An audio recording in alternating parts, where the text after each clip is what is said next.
하나님의 은혜와 평안이 여러분 심령과 가정 가운데 늘 함께 하시기를 기원합니다. 인도 출신의 세계적인 기독교 변증학자인 라비 제코라이어스가 지은 오직 예수라는 책이 있습니다. 이 책의 원래 영어 제목은 Jesus Among Other Gods라고 되어 있습니다. 다른 신들 중에 예수님, 다른 신들 중에서 예수님, 오직 예수, 그런 의미의 책입니다. 그는 인도 카스트 제도에서 가장 높은 계급 출신입니다. 아버지가 부자였고 지위도 있습니다. 그렇게 부유한 환경 가운데 태어나 자라면서도 그는 만족이 없었습니다. 늘 공허했습니다. 자기가 가지고 있는 힌두교 신앙이, 힌두교 교리가 자기의 공허함을 채워주지 못했습니다. 결국 17살 자살을 시도합니다. 미수에 그쳐 병원에 실려갑니다. 병실에 누워 있으면서 자기의 인생을 이렇게 돌아봅니다. 그러다가 2년 전 기독교 전도 집회에서 들었던 성경 말씀 한 구절이 생각났습니다. 요한복음 14장 6절 말씀, 예수께서 이르시되 내가 곧 길이요 진리요 생명이니 나로 말미암지 않고는 아버지께로 갈 자가 없다. 나로 말미암지 않고는, 예수로 말미암지 않고는 천국에 들어갈 수가 없다. 구원받을 수 없다. 그 말씀이 생각났습니다. 그래서 다시금 자기 인생을 돌아봅니다. 말씀 앞에서 길과 진리와 생명을 어떻게 얻을 수가 있을까? 예수를 믿자. 예수님의 이름을 부릅니다. 예수님을 영접합니다. 예수님을 믿고 예수님을 영접하니 자기 인생의 공허의 문제가 해결됐습니다. 꿈이 생겼습니다. 이 예수를 전해야겠다. 예수 그리스도만이 유일한 구원자임을 내가 공부도 하고 책도 쓰고 강연도 하면서 내가 사람들에게 알려야겠다. 그가 캐나다로 이민을 가고 또 미국에 건너가 공부를 하면서 법학 신학을 공부했습니다. 그리고 캠브리지 대학, 영국 캠브리지 대학에서 교수 생활을 하면서 많은 책을 쓰고 강연을 했습니다. 그가 늘 강조하는 내용은 이런 것입니다. 어떤 종교를 믿어도 다 구원에 이를 수 있다고 하는 종교다원주의, 이런 세상 속에서 사는 방황하는 젊은이들에게 모든 종교의 구원이 있는 것 아니다. 예수 그리스도의 복음 안에 구원이 있다. 기독교의 복음 안에 참된 진리가 있고 참된 구원의 역사가 있다. 이것을 책으로, 강연으로 계속해서 강조하고 있습니다. 이렇게 종교가 많은 세상에 왜 꼭 예수여야 하는가? 여러분 보십시오. 불교는 본질적으로 무신론입니다. 힌두교 범신론입니다. 이슬람 비인격적 유일신입니다.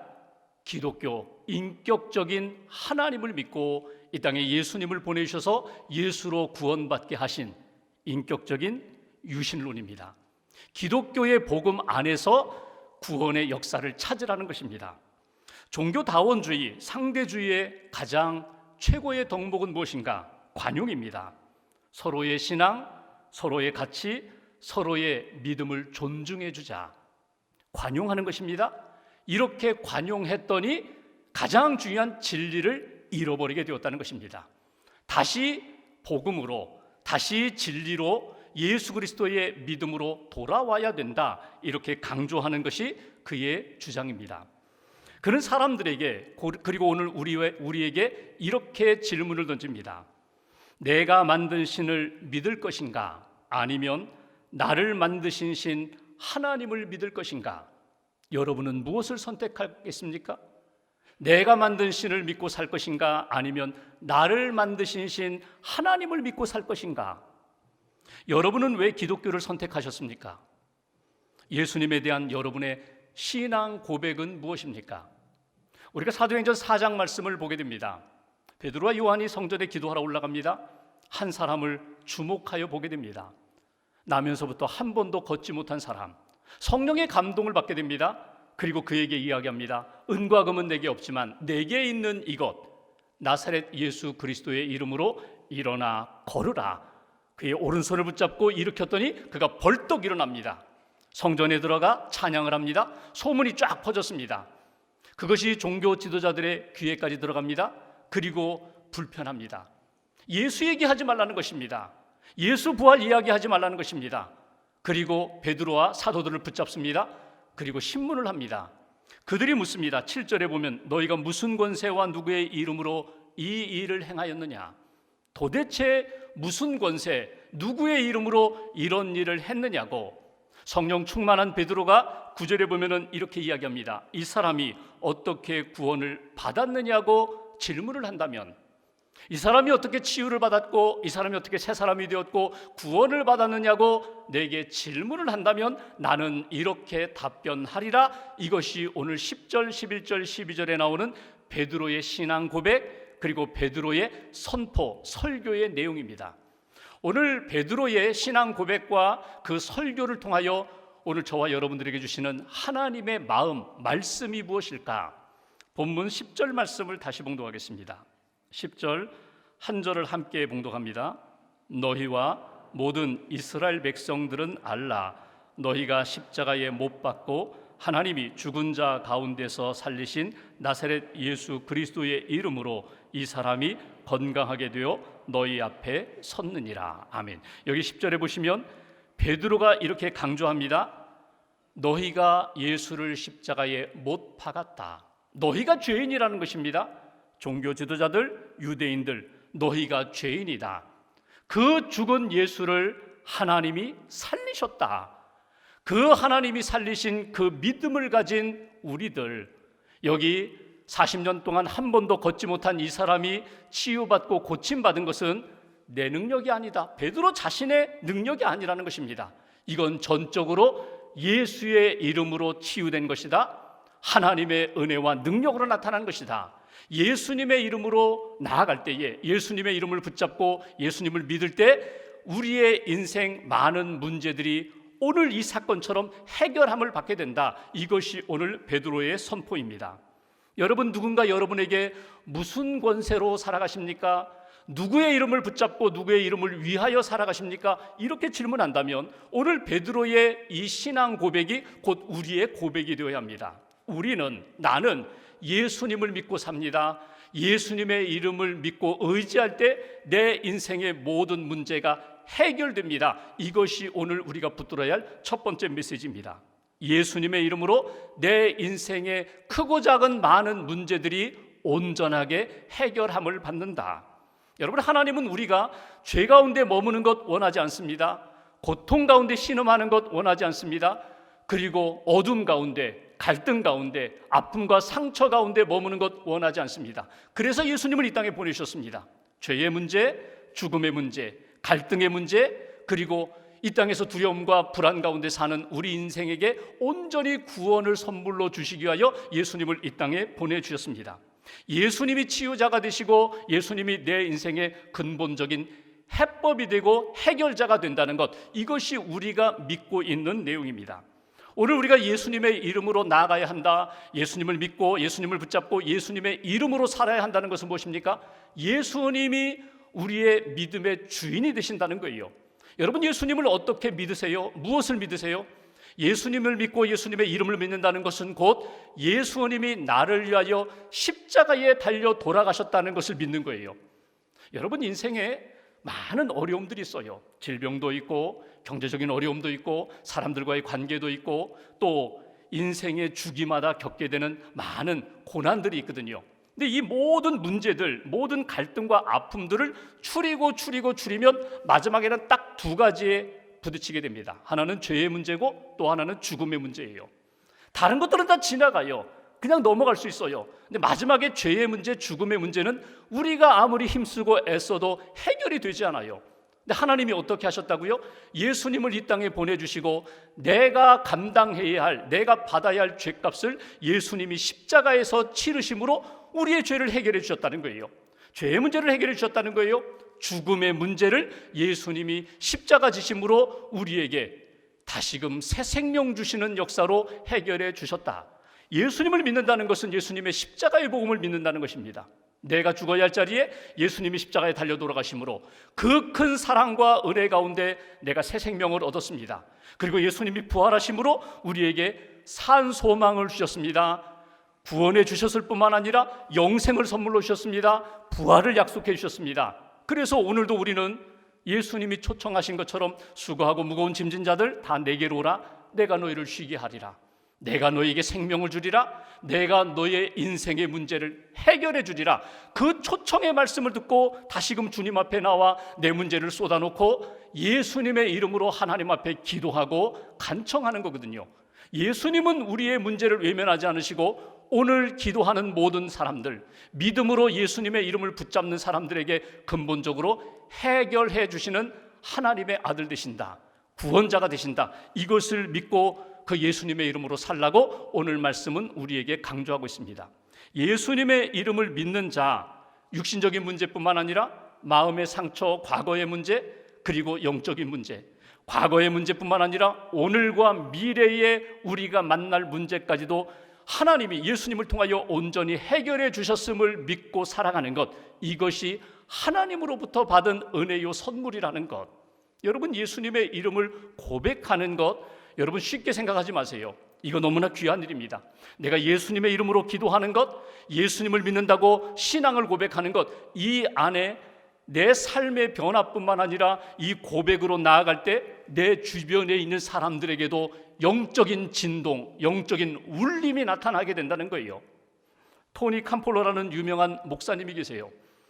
이분의 간증을 보면은 젊었을 때 청소년 캠프에서 스텝으로 섬긴 적이 있습니다. 카운셀러로 섬겼어요.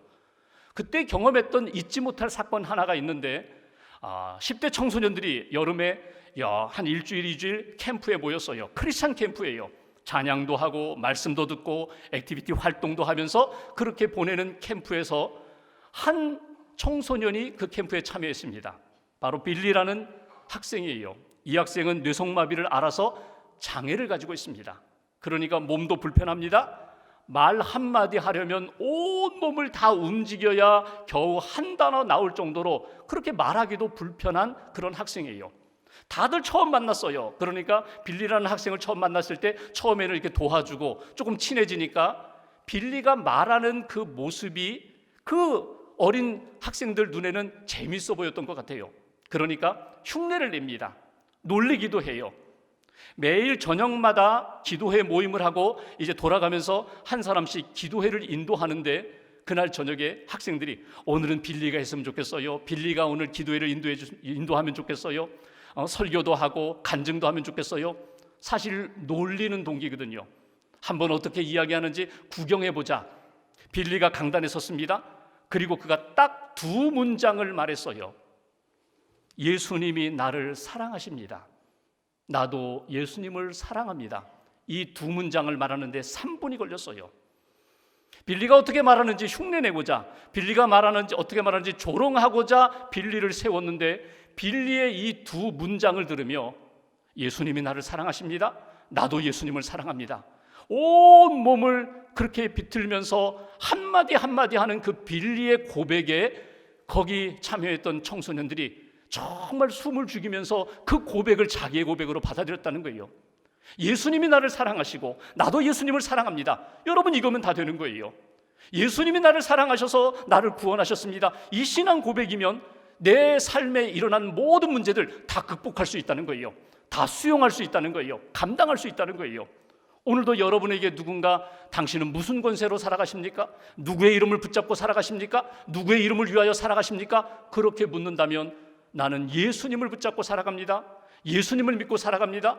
예수님의 이름으로, 예수님의 이름을 위하여 나는 살아갑니다. 이렇게 고백할 수 있는 사람, 그 믿음의 사람들에게 하나님은 오늘 그가 안고 있는 모든 문제를 온전히 해결해 주신다. 이것이 오늘 사도행전 4장을 통하여 우리가 꼭 붙들어야 할 신앙적인 메시지입니다. 두 번째 11절 말씀 보실까요? 11절 한 절을 같이 봉독하겠습니다. 이 예수는 너희 건축자들의 버린 돌로서 짐 모퉁이의 머릿돌이 되었느니라. 아멘. 지금 베드로가 예수 그리스도에 대한 소개를 하면서 시편 118편 22절을 인용하면서 예수는 누군가, 예수는 어떤 일을 하셨는가, 그 부분에 대한 이야기거든요. 그러면서 이렇게 이야기합니다. 예수는 마치 건축자가 이렇게 집을 지을 때, 건물을 지을 때 이 돌은 이건 쓸만한 재료가 아니야, 버렸다는 거예요. 버렸는데 그 버린 돌이 오히려 요긴하게 기초 위에 제일 먼저 놓는 모퉁이의 머릿돌이 되었느니라. 너희가 예수를 버렸다는 거예요. 예수를 십자가에 못 박았다는 거예요. 예수의 복음을 받아들이지 않고 예수를 버렸지만 하나님이 예수를 죽은 자 가운데 다시금 살리셔서 구원의 기초가 되게 하셨다. 믿음의 기초가 되게 하셨다. 너희 인생의 기초가 되고 교회의 기초가 되게 하셨다. 여러분, 머릿돌이라는 것은, 그 모퉁이의 머릿돌이라는 것은 여러분 기초 위에 집을 지을 때, 건물을 지을 때 제일 처음에 놓는 돌입니다. 기초석이에요. 이 기초석을 기준으로 측량도 합니다. 벽돌을 쌓고 돌을 쌓습니다. 모양은 다양할 수 있을지 모르지만 기초석 없이 건물은 세워지지 않아요. 우리 신앙의 기초, 믿음의 기초, 교회의 기초는 오직 예수 그리스도로 이루어진 거야. 이것이 오늘 베드로가 강조하는 부분이거든요. 여기에서 우리가 붙들어야 할 두 번째 메시지가 있습니다. 교회의 기초가 무엇인가? 누구인가? 교회의 기초는 오직 예수 그리스도뿐이다. 예수 그리스도로 말미암아 교회가 시작되었고, 예수 그리스도가 교회의 중심이 되었고, 예수 그리스도와 연합하고 연결되어서 하나님이 기뻐하시는 믿음의 공동체가 되는 거야. 이것이 베드로의 설교예요. 베드로가 시편 118편 22절을 인용하여 십자가에 죽으신 예수님이 교회의 기초라고 그렇게 설명했는데, 여러분 베드로의 신앙 고백 기억하시죠? 마태복음 16장에 나오는 주는 그리스도시요 살아계신 하나님의 아들입니다. 이 믿음의 고백을 들은 예수님이 16장 18절에 보면은 이렇게 말씀하세요. 내가 내 교회를 이 반석 위에 세우리라. 이 반석 위에 내 교회, 예수님이 친히 예수님의 교회를 세우시겠다고 말씀하세요. 여러분, 이 반석이 누구입니까? 무엇입니까? 반석. 옛날에 시몬이었던 사람이 이 베드로, 반석이 되었으니까 베드로 위에 교회를 세우리라. 여러분, 이렇게만 해석하지 마세요. 베드로의 신앙 고백 위에, 베드로가 고백했던 신앙 고백, 예수 그리스도 반석 되시는 예수님 위에 그 주님의 교회를 세우겠다고 그렇게 말씀하셨거든요. 그러면 예수님의 교회, 예수님이 기뻐하시는 교회에 속한 우리들은, 그 교회에서 예수님을 믿음으로 고백하면서 살아가는 우리들이 하나님이 기뻐하시는 교회가 되고 하나님이 기뻐하시는 성도가 되려면 항상 잃어버리지 말고 붙들어야 할 것이 무엇일까? 항상 확인해야 할 것이 무엇일까? 16절에 보면은 베드로의 신앙 고백이 있습니다. 주는 그리스도시요 살아계신 하나님의 아들입니다.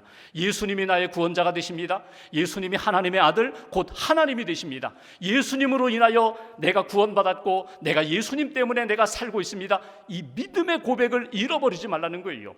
예배 드릴 때마다 신랑 신부가 결혼식에서 혼인서약을 합니다. 여러분, 혼인서약 그때 내가 사랑합니다. 평생 사랑하며 살겠습니다. 사랑하기 때문에 내가 섬기겠습니다. 순종하겠습니다. 여러분, 그때 한 번 혼인서약 그때 사랑과 믿음을 고백하고 다 잊어버리나요? 아니죠. 어떤 분들은 자주 고백하기도 하고 어떤 분들은 그냥 마음으로만 전하기도 하지만 그 사랑의 고백, 믿음의 고백은 잃어버리지 않잖아요. 사랑의 고백, 믿음의 고백을 잃어버리는 순간 부부는 온전한 사랑과 믿음의 부부로 살기가 어려운 것처럼 우리가 날마다 주님 앞에 예배 드릴 때 신앙 고백을 잃어버리지 말라는 거예요. 예수가 나의 구원자가 되십니다. 예수님의 이름으로 내가 구원받았습니다. 예수님이 하나님의 아들 되시고 나의 진정한 구원자가 되십니다. 17절 보십시오. 내가 이것을 알게 된 것은 너 스스로 된 것이 아니라 하늘에 계신 아버지 하나님이 알게 해주셨다. 계시입니다. 하나님이 끊임없이 성령님을 통하여 우리에게 말씀을 주세요. 감동을 주세요. 깨달음을 주세요. 영적 분별력을 주세요. 그러니까 교회는 계시받는 곳이에요. 믿음으로 고백하는 동시에 하나님의 마음을 깨닫고 하나님의 뜻을 깨닫고 내가 캄캄했는데 빛을 비춰주셔서 보게 하시고 듣게 하시고 그리고 주님의 마음을 품는 곳, 계시받는 곳이에요. 더 나아가 19절에는 이렇게 베드로의 신앙 고백을 들으시고 천국 열쇠를 쥐어주세요. 천국을 약속해 주세요. 약속받는 곳이에요. 천국, 우리가 오늘 밤 죽어도 나는 영원한 하나님의 나라 주님 품에 안깁니다. 마지막 날에 우리는 신령한 몸으로 부활할 것입니다. 주님과 함께 영생의 삶을 살 것입니다. 이 약속을 다시 한번 확인하는 것이 그것이 교회라는 거예요. 교회에서 신앙생활하며 오늘 베드로에게 주셨던 것처럼 살아있는 믿음의 고백, 그리고 내게 주시는 성령의 감동, 계시, 그리고 지금도 나와 함께 하시고 그리고 영원히 함께 하시겠다고 하신 약속, 천국, 부활, 영생, 이 모든 것들을 확인하는 것이 믿음의 공동체, 하나님이 기뻐하시는 교회라는 거예요. 에베소서에 보면은 사도 바울이 교회에 대한 이야기를 합니다. 바울 서신 가운데 교회에 대하여 자세히 이야기한 것이 에베소서거든요. 1장 22절과 23절에 보면은 바울은 이렇게 얘기합니다. 교회의 머리는 무엇인가? 교회의 머리는 누구인가? 예수 그리스도가 교회의 머리가 된다. 그 얘기는 교회는 예수님이 다스리시고 예수님이 이끄시는 대로 따라가는 공동체라는 거예요. 그 누구도 주인 될 수 없고 어떤 시스템이나 프로그램도 주인 될 수 없고 예수님이 기초가 되시고 중심이 되시고 머리가 되시는 곳, 그곳이 교회다. 우리는 그분의 지체다. 그분의 몸이다. 그러니 오늘 우리가 베드로의 설교를 통하여 신앙 공동체, 믿음의 출발도 예수님, 믿음의 중심도 예수님, 그리고 우리가 모일 때마다 찬양하고 감사하고 영광 돌려야 할 분은 오직 예수뿐이다. 믿음의 고백과 하나님이 주신 계시와 그리고 약속을 붙잡고 믿음의 길을 잘 걸어가라고 주신 것이 오늘 두 번째 우리에게 주시는 메시지예요. 마지막 한 가지, 오늘 본문 요절 12절 말씀 보겠습니다. 12절 같이 봉독합니다. 다른 이로서는 구원을 받을 수 없나니 천하 사람 중에 구원을 받을 만한 다른 이름을 우리에게 주신 일이 없음이라 하였더라. 아멘. 한마디로 예수 이름으로만 구원받습니다. 예수님의 십자가의 복음으로만 구원받습니다. 예수 이름 외에 다른 그 어떤 이름으로도 구원받을 수 없다고 오늘 베드로가 마지막 결론지어서 그렇게 선포를 합니다. 여기에 구원이라는 소테리아라는 말은요, 육체적인 구원만 아니에요. 육체적으로 육신의 질병이 치유받는 것뿐만 아니라 마음과 영적인 삶, 사람들과의 관계, 하나님과의 관계, 전 인격적인 구원이며 온전한 구원이에요. 예수 그리스도로부터 받는 이 구원이면 된다는 거예요. 이 구원 받으면 모든 문제가 해결된다는 거예요. 여러분, 예수로만 구원받는다는 이 믿음이 우리 신앙의 출발이면서 교회의 출발입니다. 예수 외에 다른 것들을 붙잡고 구원의 역사를 경험하고 하나님을 기쁘시게 하는 것 있을 수 없다. 이것이 오늘 베드로가 강조하는 부분이에요. 사단은 끊임없이 우리에게 예수 이름 부르는 것 가로막습니다. 예수님의 이름 부르지 말라는 거예요. 예수님의 이름 듣지 말라는 거예요. 십자가의 복음 듣지 말라는 거예요. 자꾸 섞어버리려고 합니다. 예수의 이름과 함께 이 이름도 저 이름도 이 사상도 저런 신앙도 함께 섞어서 그렇게 살면 좋지 않을까? 아니에요. 오직 예수 이름으로만 구원받는다. 그 이름으로만 살아가야 된다. 세 번째 우리에게 주시는 메시지, 오늘 꼭 확인해야 할 것이 있어요. 구원받는 길은 오직 예수뿐입니다. 예수 그리스도로만 내가 구원받고 하나님의 자녀가 될 수 있습니다. 이 믿음을 잃어버리지 마시라는 거예요.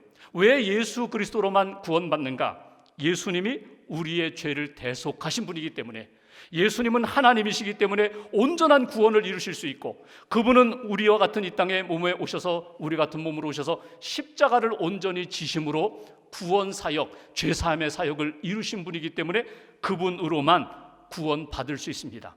여러분, 지옥과 천국의 중간지대가 없어요. 왔다 갔다 할 수 없어요. 그렇게 하지 마세요. 예수님을 구주로 삼고 천국 백성이 되어 하나님만 의지하며 하나님만 바라보며 믿음의 길을 걸어가는 인생으로 살아라. 예수 그리스도가 나를 위하여 십자가 지신 그 십자가의 복음을 날마다 확인하고 고백하면서, 간증하면서, 자랑하면서 복음으로 세상을 변화시키는 일에 쓰임받는 인생이 되어라. 신앙생활하다가 때로는 지칠 때가 있어요. 때로는 힘들고 나태할 때가 있어요. 그때 우리는 다시금 예수님의 복음을 주목해야 합니다. 찬양을 듣더라도 세상의 유행가, 세상의 귀를 즐겁게 하는 노래가 아니라 십자가 복음 찬양을 들어보세요. 십자가의 복음, 예수님의 그 복음의 찬양을 들으면 내 영혼이 이렇게 살아납니다. 생명력이 회복됩니다. 그리고 마음에 진짜 평안과 힘을 얻게 돼요. 그리고 다시 한번 믿음으로 고백하게 됩니다. 예수 위에서 내가 살겠다. 나를 위하여 십자가 지신 내가 그분을 위하여 내 인생을 내가 다 맡기겠다. 주님과 함께 주님을 위하여 사는 인생으로 변화된다는 거예요. 1960년대 미국에서 쌍벽을 이루었던 헐리우드 여배우 두 사람이 있습니다. 한 사람은 머릴린 먼로이고 또 한 사람은 콜린 에반스라는 여배우예요. 마릴린 먼로 여러분 잘 아시잖아요. 존 F 케네디 대통령을 비롯한 그의 동생, 정계의 유명한 사람들과 연문서를 뿌렸던 그런 여인, 모든 남성들의 마음을 사로잡았던 여배우, 그렇게 인기도 있고 또 명예도 있고 즐거움도 누렸지만 마지막에는 공허, 갈증, 고독 이기지 못하고 의문의 죽음으로 생을 마친 여인, 같은 시대에 똑같은 육체파 여배우였는데 콜린 에반스라는 여배우가 있습니다. 어느 날 기자회견을 자청했어요. 기자들이 오고 사람들이 왔습니다. 그가 이렇게 얘기합니다. 여러분, 저는 지금 깊은 사랑에 빠져 있습니다. 저는 그 깊은 사랑에서 헤어날 줄 모르고 있습니다. 그래서 제가 헐리우드를 떠나기로 했습니다. 사람들이 물었습니다. 도대체 그 사람이 누구냐고, 당신이 누구와 사랑에 빠졌느냐고, 당신이 선택한 그 행운의 남자가 누군지 밝혀달라고. 그때 그가 이야기합니다. 내가 그를 선택한 것이 아니라 그가 나를 선택했습니다. 더 궁금해졌어요. 도대체 누구냐고. 그러자 그가 이렇게 얘기합니다. 그분은 나를 위하여 십자가를 지신 예수 그리스도입니다. 사람들이 피식피식 웃었어요. 예수님 때문에 헐리우드를 떠난다고? 근데 진짜 떠났어요. 그가 신학을 공부하고 선교사와 만나 아프리카로 갔어요. 7년 동안 사역하다가 안식년에 미국으로 돌아왔을 때 빌리그램 목사님이 이 콜린 에반스를 붙잡고 묻습니다. 행복합니까? 당신 행복합니까? 후회되지 않습니까? 당신은 많은 것들을 이루고 떠났는데 한 번쯤 후회할 법한데 후회되지 않습니까? 그때 콜린 에반스가 자신 있게 얘기합니다. 한 번도 후회한 적 없습니다. 저는 그분과 함께 너무나 행복합니다. 영국 여왕이나 미국 대통령도 저는 부럽지 않습니다. 주님과 함께 주님을 위하여 사는 이 복된 인생 너무나 행복하고 너무나 감사합니다. 모든 사람들은 행복해지기를 원합니다. 다 행복을 위하여 달려가고 있습니다. 행복을 위하여 선택하고 결정합니다. 그런데 어느 정도 시간이 지나면요, 내가 잘못 선택했구나, 내가 잘못 결정했구나, 후회할 때가 많아요. 왜 잘못 선택하고 왜 잘못 결정했습니까? 예수님 외에 다른 것 붙잡으면 반드시 후회하게 됩니다. 예수님 붙잡으셔야 합니다. 예수님 선택하셔야 합니다. 예수님을 믿음으로 고백하고 그분 따라가셔야 합니다. 예수 그리스도가 내 인생의 기초가 되시고 주인이 되시고 구원자가 되심을 날마다 고백하며 한순간도 주님 떠나는 인생이 아니라 주님과 함께 주님을 위한 인생을 살아가셔야 합니다. 오늘 주일에 다시 한번 나를 구원하신 예수님 앞에 믿음을 고백하면서 그 믿음으로 내게 주신 사명으로 세상을 변화시키는 일에 쓰임받겠노라고 다시 한번 다짐하며 주님을 기쁘시게 하는 그런 성도와 교회가 되시기를 주님의 이름으로 기원합니다. 기도하겠습니다.